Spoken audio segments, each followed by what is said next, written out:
toward returning to some form of normalcy. Yeah, we're just hours away from the restrictions being lifted, but there's still a lot of confusion. Will I have to wear my mask in some stores or all stores or no stores at all? And what are the limits for large gatherings? I don't have that many friends. I don't have to worry about that, but Olivia Sandusky does, and she's concerned about it, so she got some answers and joins us from El Paseo. Olivia, good evening.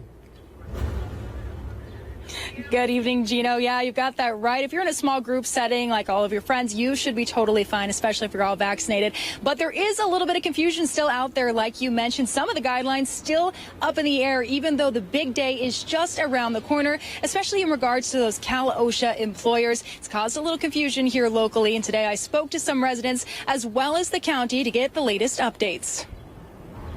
Valley shoppers are counting down to the state's June 15th reopening date. I'm excited that there's like more stuff you can do outside and go to like theme parks and stuff like that. I think that's great. It could have been done yesterday. On Tuesday, the state's color-coded system goes away, and businesses will no longer have capacity limits or distance requirements.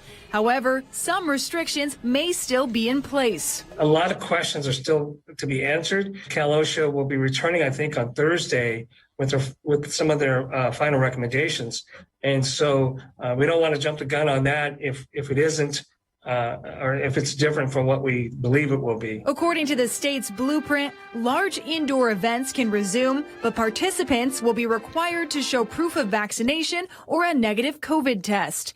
And in terms of the mask mandate, that will change as well, which has left some locals confused. You know, it's really a quandary of what we should do and what we shouldn't do. The county's health department says if an individual is vaccinated, they don't have to wear a mask indoors unless a business requires them or if they're in a school, hospital, nursing home, or public transit setting. But what about in grocery stores? I've spoken to some operators of small grocery stores, and they may be asking their customers to continue to wear it. That type of situation will be on a case-by-case basis. Our bio says unvaccinated people will have to wear masks in most indoor public settings, but there may be some exceptions. If you're going to be around other vaccinated people and you're unvaccinated, there might be some wiggle room there. But if you're not vaccinated, we encourage you to do so and to continue to wear your mask for your own benefit.